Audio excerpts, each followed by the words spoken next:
Hola, hola, querido hermano y hermana, gracias por estar aquí nuevamente con nosotros en este estudio bíblico que hemos denominado Nuestro Maestro es el Mesías. En el encuentro pasado nos quedó solamente un solo versículo por leer del capítulo 2 del Génesis y lo dejamos allí porque este versículo es muy importante para nosotros entender el contexto de lo que vamos a estudiar el día de hoy. ¿Está bien? Entonces abre tu Biblia en Génesis capítulo 2, versículo 25. Nosotros habíamos quedado en que Adán dijo, ¿verdad?, que dejará el hombre a su padre y a su madre y se unirá a su mujer y serán una sola carne. Allí habíamos quedado. Con todo lo que eso implica, ya lo vimos, no lo vamos a volver a ver. Pero entonces acá dan un dato importante. En Génesis 2, versículo 25, dice: y estaban ambos desnudos, Adán y su mujer, y no se avergonzaban. Como habíamos visto en el encuentro anterior, a Adán se le dio una orden. Y la orden fue que no podía comer del fruto del árbol del conocimiento del bien y del mal. Esa fue la orden que se le dio. Se le dio a Adán, según la narrativa, antes de que fuera creada Eva. Esa fue la orden que se le dio a Adán.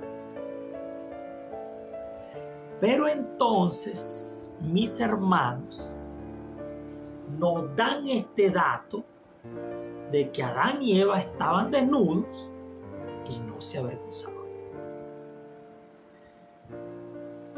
Y tenemos que entender que si está acá, sobre todo en los primeros 6 capítulos donde dijimos que estaban resumidos 2000 años, ¿verdad? Y nos dan este dato, es porque ese dato, hermano, es muy importante. Ese dato de que Adán y su mujer estaban desnudos y no se avergonzaban, es un dato que tenemos que ponerle el ojo.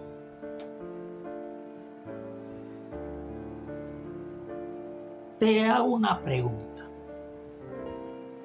para que te la respondas tú mismo. Puedes responder en los comentarios también. ¿Cuál tú crees que es la razón por la cual ellos estaban desnudos y no se avergonzaban?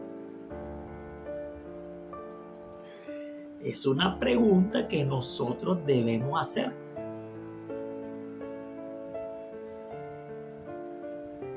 Te lo pongo también en contexto. ¿Por qué los animales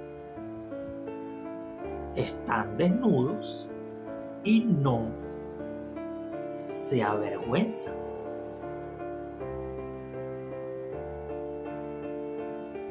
Es un tema de conocimiento. Es un tema de conocimiento del mal.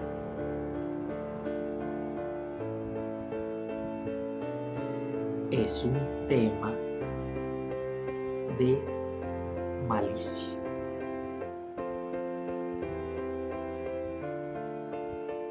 Es un tema de sensualidad y sexualidad.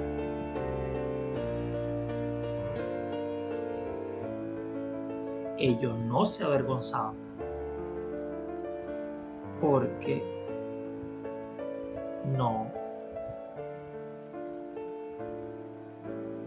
no tenían ese conocimiento. O al menos no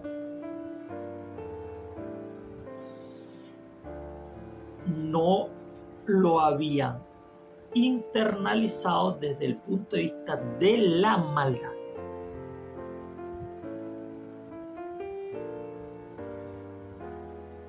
Entonces,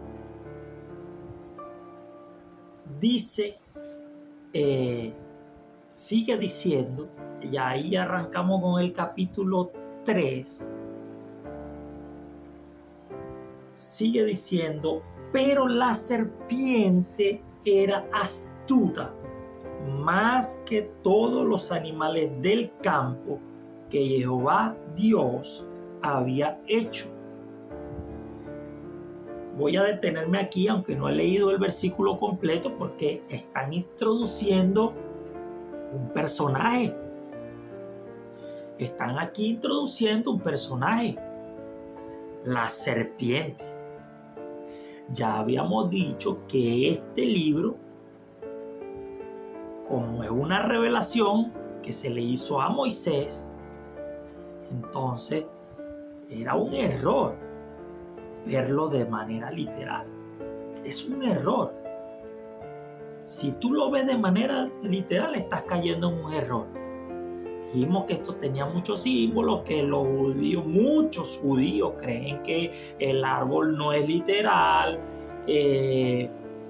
o los árboles, tanto el árbol de la vida como el árbol del conocimiento del bien y del mal.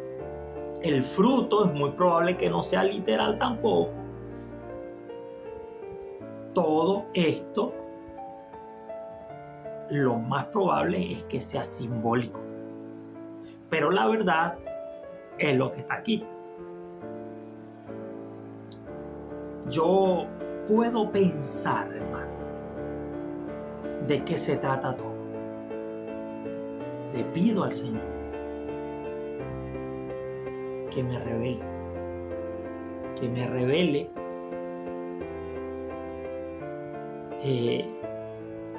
la profundidad de sus palabras.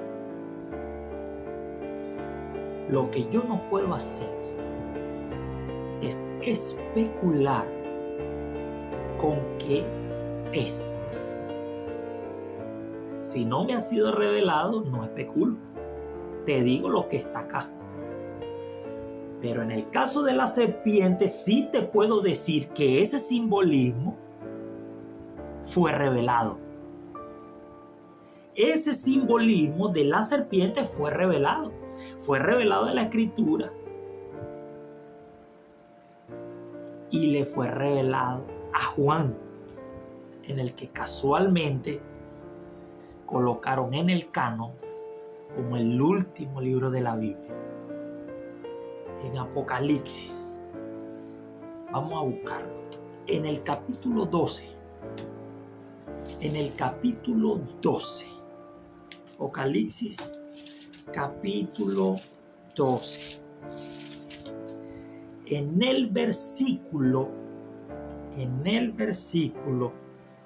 9 dice: y fue lanzado fuera el gran dragón, la serpiente antigua que se llama Diablo y Satanás, el cual engaña al mundo entero.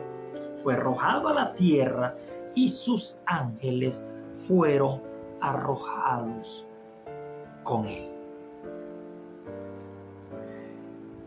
ese simbolismo de la serpiente que nosotros vemos en el versículo 1 del capítulo 3 del Génesis, se nos es revelado a nosotros en Apocalipsis.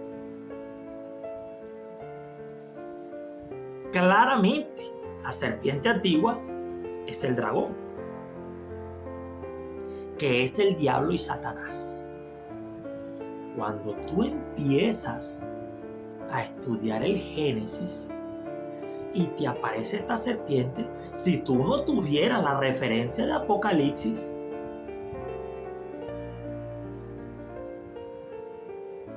no tuvieras la definición o no tuviera la definición exacta, la definición del simbolismo de la serpiente.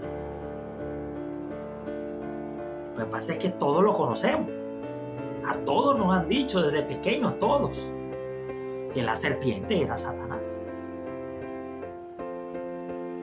Para algún desprevenido, Satanás creerá que es el nombre, ¿verdad? Pero no. Aquí en Apocalipsis 12, versículo 9, hay dos formas en que se llama a la serpiente antigua. Esa serpiente allí que aparece en el versículo 1 del capítulo 3 de Génesis.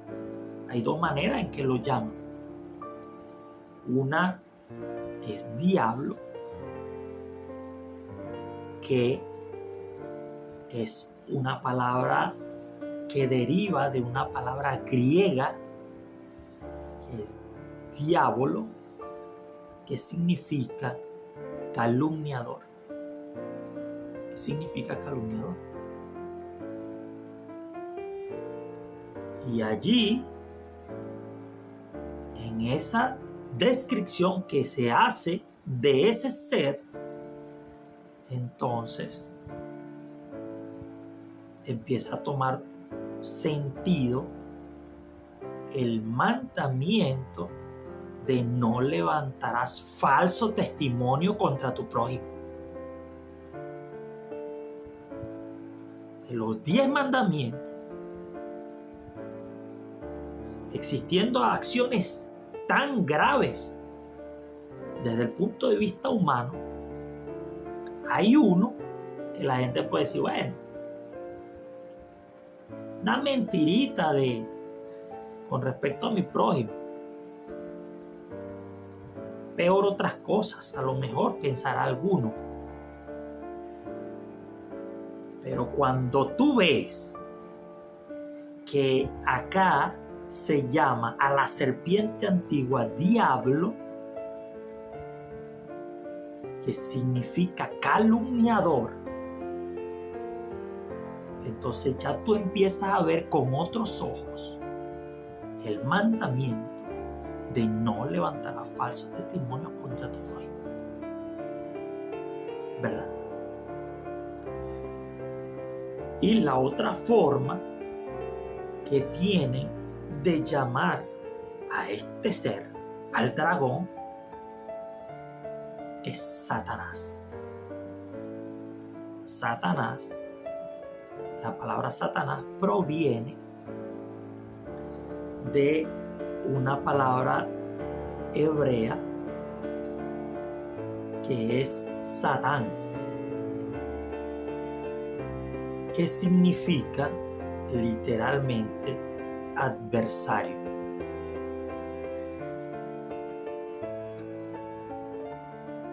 Es decir, que aquí en Apocalipsis 12, versículo 9, se llama al dragón, se lo llama calumniador y adversario. Ahora, entonces, teniendo como este contexto, ¿verdad? Teniendo este contexto, seguimos leyendo. Vamos a volver a repetir.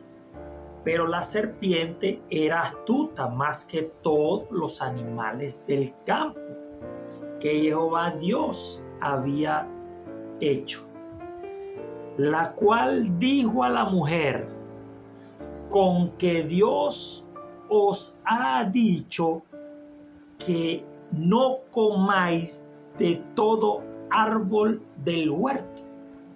Y ya ahí empieza la calumnia. Miren, hermano, esta palabra Satán aparece en varias ocasiones en el texto que nosotros llamamos Antiguo Testamento, en el Tanaj, en la Biblia hebrea. Y no siempre se usa refiriéndose al enemigo. No siempre. Sino que, por ejemplo, en Número 22, si no me equivoco, en el versículo 22, allí están contando, narrando la historia la famosa historia de Balaam con su burra que le habló, con su asna. Entonces, cuando el ángel de Jehová se le atraviesa en el camino, se le presenta, utilizan esa palabra, se le presentó allí como adversario, ¿verdad? Allí utilizan esa palabra, Satán. Cuando David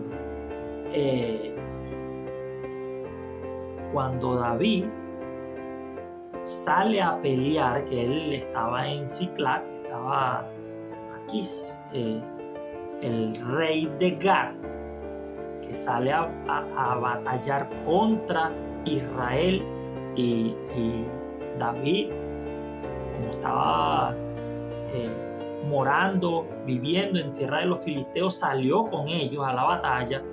Cuando los príncipes de los filisteos vieron a David, se enojaron y le dijeron al rey: mira, manda que este se vaya, no vaya a ser que en la batalla se nos vuelva adversario. También utilizan esa palabra, Satán. Pero en el caso del enemigo, ¿verdad? En el caso del enemigo, refiriéndose a Satanás, nosotros lo vemos bien y vemos bien el papel que hace. En el libro de Job, fíjense ustedes, el libro de Job, vamos a buscarlo. Job, en el capítulo 1, ¿verdad? Cuando vinieron los hijos de Dios a presentarse delante de Jehová, entonces vino también Satán, el adversario. Así lo llaman. Y fíjate cómo él actúa, ¿no?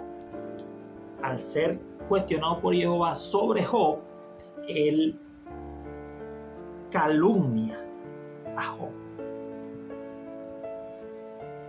Y una vez que pasa la prueba, también calumnia a Job. Y en Zacarías, ¿verdad? En el capítulo 3, cuando lo vemos con el sumo sacerdote delante del ángel de Jehová, pueden buscar ese capítulo y leerlo rápidamente. también dice en el versículo 1 del capítulo 3, me mostró al sumo sacerdote Josué, el cual estaba delante del ángel de Jehová, y Satanás estaba a su mano derecha para acusarle. Entonces ahí vemos que es que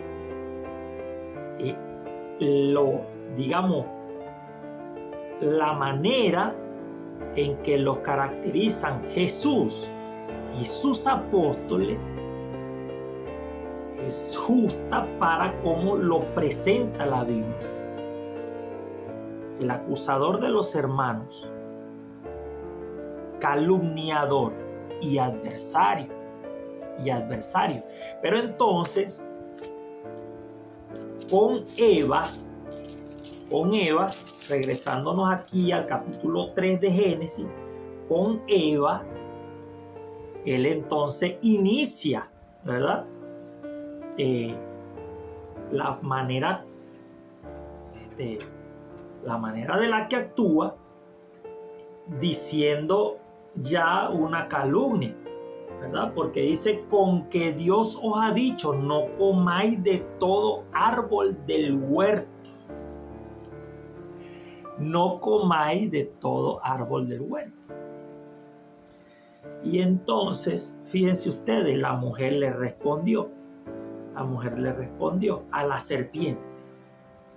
A la serpiente, que ya sabemos de quién estamos hablando. Ya el simbolismo fue explicado. Nosotros lo tenemos. Si no hubiésemos leído nunca la escritura o no nos hubiesen dicho nunca esto, ya todavía no lo tuviéramos, pero está explicado en el Apocalipsis. ¿Quién es la serpiente? ¿Verdad? Por eso es que este libro hay muchos símbolos. En Génesis hay muchísimos símbolos. Es una revelación, al igual que Apocalipsis. Entonces, la mujer respondió a la serpiente, versículo 2. Del fruto de los árboles del huerto podemos comer, pero del fruto del árbol que está en medio del huerto, dijo Dios, no comeréis de él ni le tocaréis, para que no muráis. Aquí hay varias cosas importantes, hermano. Lo primero es que nosotros vimos en el encuentro anterior que Eva no recibió esa orden. Eva no estaba cuando se dio esa orden. Eva no estaba. Quien recibió esa orden fue Adán. Pero Eva no dice, no, esa orden se la dieron fue a Adán. Por supuesto que no. Esa es palabra de Dios, recibida por Adán, un hombre santo, ¿verdad? Perfecto, hecho a la imagen de Dios, recibida por él, y ella la asume como suya, una palabra que le dieron a ella. Igual nosotros debemos asumir la palabra dada a los profetas como una palabra para nosotros, ¿no? Que por ahí te vas a escuchar mucho, no, ese fue Moisés. Esa es la ley de Moisés. No. Esa es la ley de Dios, dada a su profeta para entregárnosla a nosotros. Y cualquiera de nosotros que quiera ser injertado en el pueblo de Dios debe tomar esa palabra y comerla. internalizarla, digerirla. No como si fuera para algún extraño, sino como si fuera para ti. Pero bueno, también te vas a conseguir a gente que van a decir que el primer error de Eva fue entablar conversación con la serpiente. Eso te vas a encontrar. Gente que te diga, mira, el primer error de Eva fue entablar conversación con la serpiente.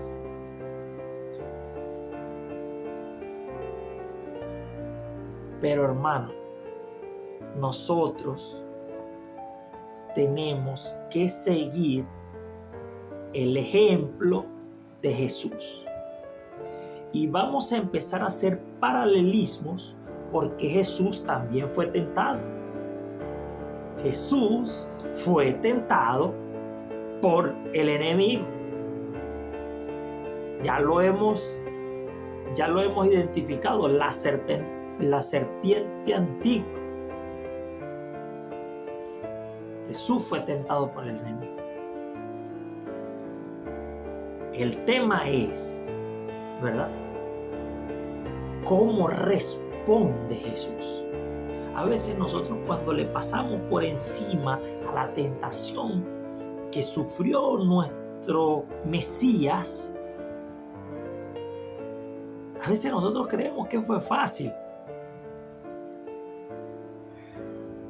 Pero fíjate algo, primero le ataca el ego, el orgullo. Si tú eres el Hijo de Dios, le dijo a Jesús, di que estas piedras se conviertan en pan. Lo segundo que le atacó fue, hermanos, su necesidad física. Jesús tenía hambre. Pasó 40 días y 40 noches, hermano, sin comer. Tenía hambre. Aunque tú digas, bueno, ¿y en qué pecaba Cristo si convertía esas piedras en pan? Bueno, era una excusa para Satanás decir que él, esa vida perfecta en la tierra, la vivió usando su extraordinario poder en su beneficio. Cosa que Jesús nunca hizo. Pero ese iba a ser el argumento. Y ahora la respuesta de Jesús. La respuesta de Jesús es maravillosa. Porque Él habla palabra de Dios. Él habla palabra de Dios. ¿Y dónde nosotros encontramos esa respuesta que dio Cristo? En el libro de Deuteronomio. Todas las respuestas que le dio Él en ese episodio las encontramos en el libro de Deuteronomio. Escrito está, no solo de pan vivirá el hombre, sino de toda palabra que sale de la boca de Dios. ¿Lo dijo Dios? No, lo dijo Moisés, pero inspirado por Dios. Inspirado por Dios. Inspirado por el Espíritu Santo de Dios. Entonces, el diablo aquí lo llaman el calumniador, le llevó a la santa ciudad y lo puso sobre el pináculo del templo y le dijo: si eres hijo de Dios, otra vez Otra vez, si eres, mira, vamos a ver si de verdad tú eres. Échate abajo, porque escrito está: a sus ángeles mandará cerca de ti, y en sus manos te sostendrán para que no tropiece con tu pie en piedra. Tremendo, tremendo. ¿Por qué? Porque ahora Satanás usa palabra de Dios. Satanás usa Salmo 91. Usa palabra de Dios. Tergiversada, hermano. Y así te vas a encontrar mucho que va a utilizar palabra de Dios para tergiversar lo que Dios dice. Pero entonces Jesús responde con palabra de Dios diciendo: escrito está también, no tentarás al Señor tu Dios. También una respuesta dada del libro de Deuteronomio, la tercera tentación, donde lo lleva a un monte muy alto y le muestra todos los reinos del mundo y la gloria de los reinos.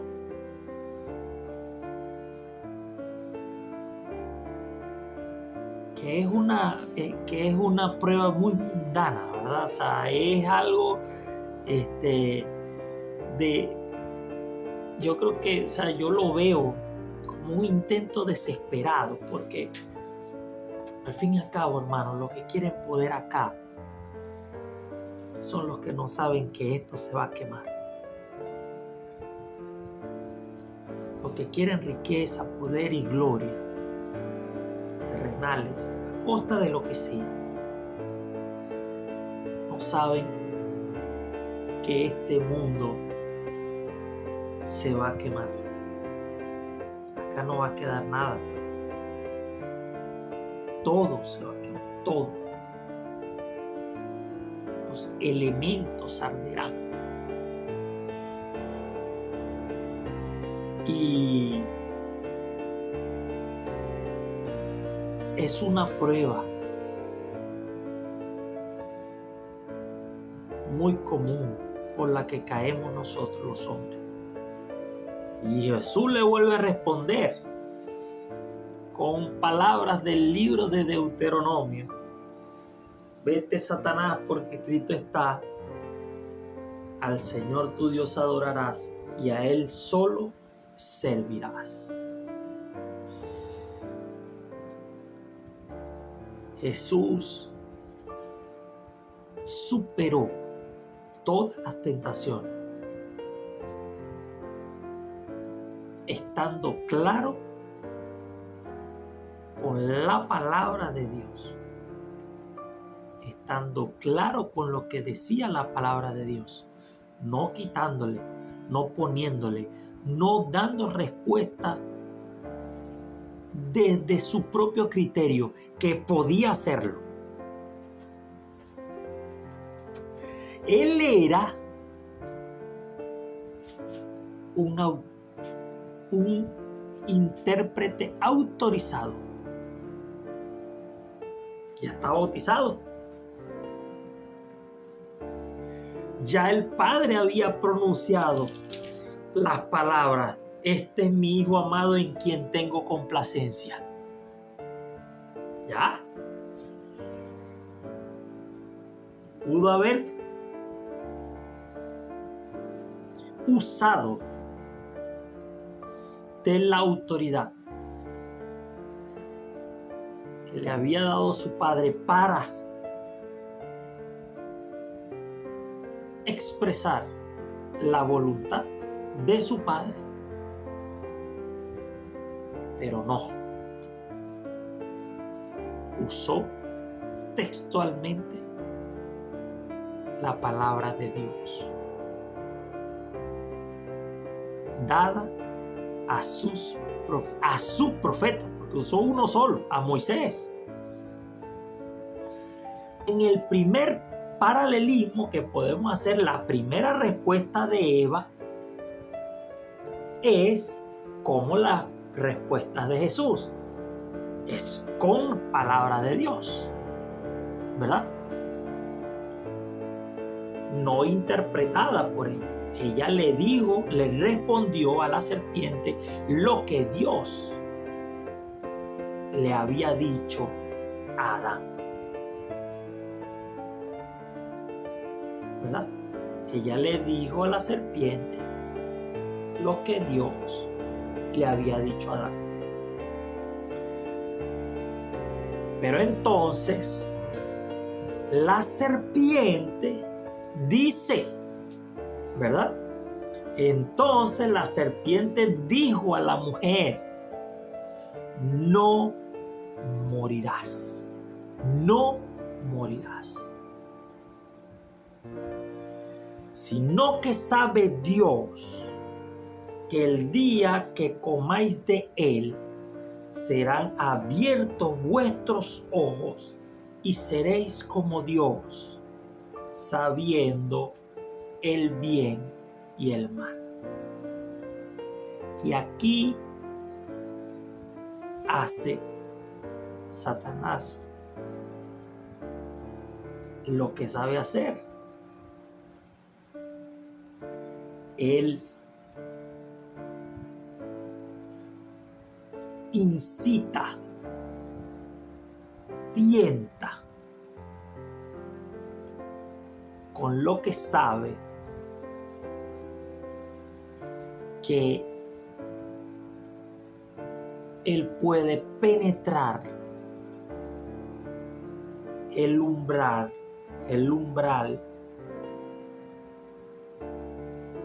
de tu constancia en la palabra.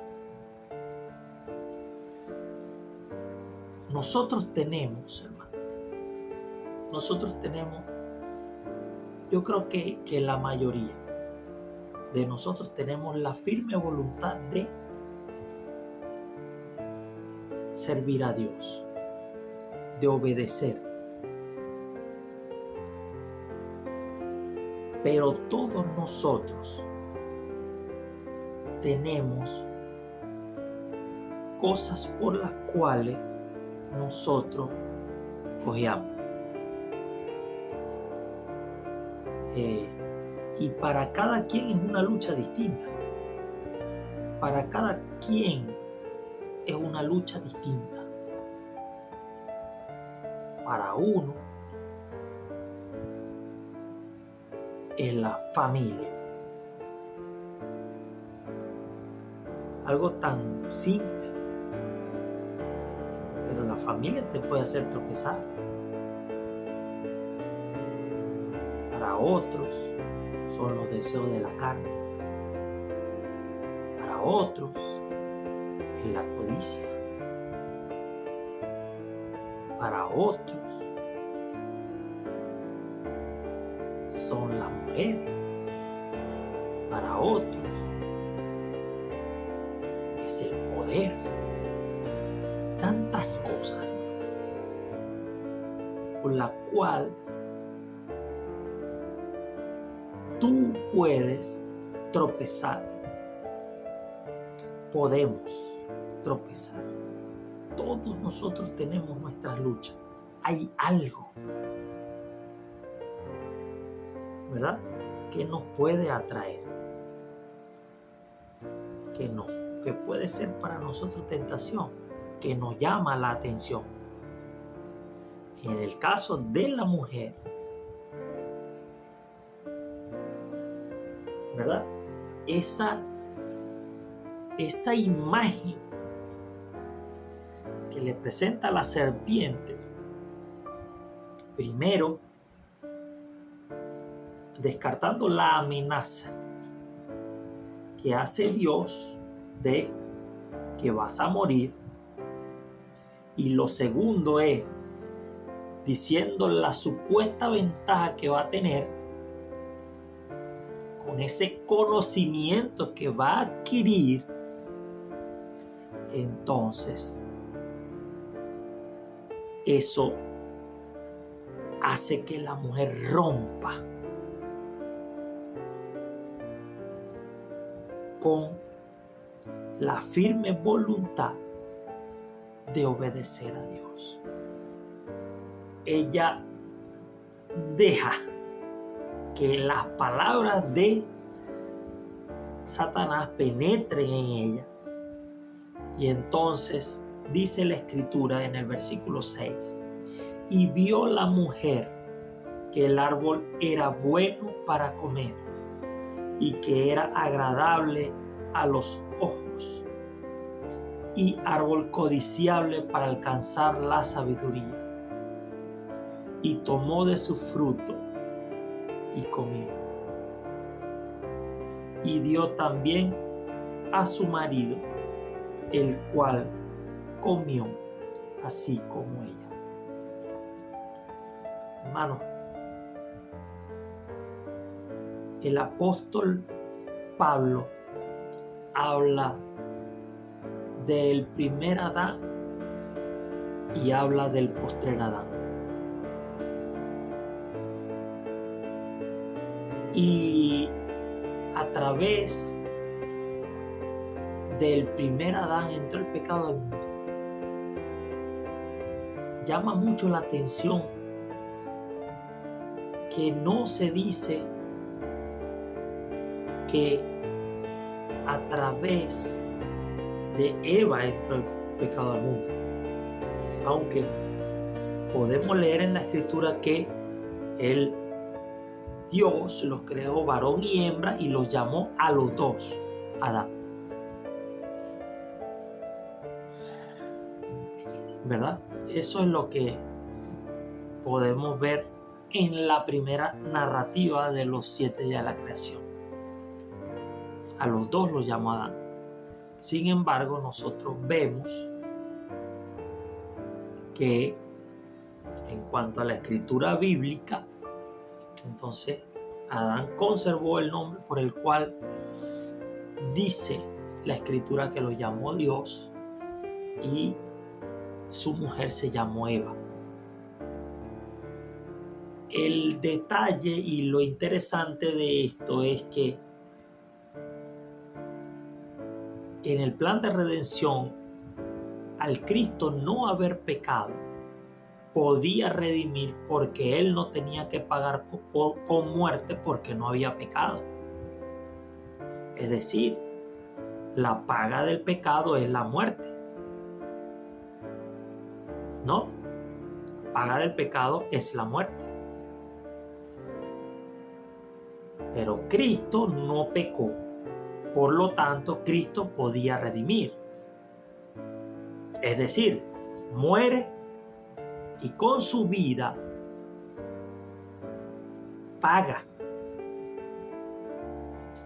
por tu pecado y por el mío.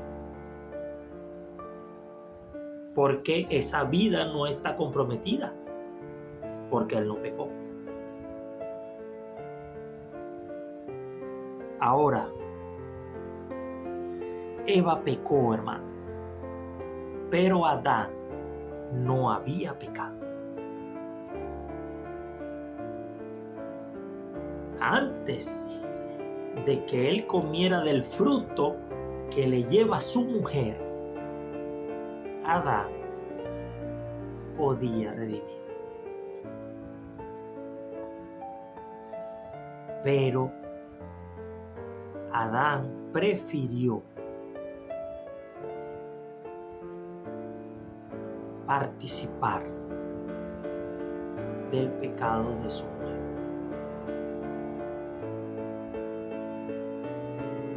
Y una vez tomada esa decisión, la humanidad fue condenada. Eso no está allí de casualidad, hermano. Cada uno de los detalles que nos dan en cada una de las historias contadas en la escritura, todas apuntan hacia la obra salvadora de aquel que no pecó, pero que entregó su vida para salvar la tuya y la mía. Que Dios te bendiga.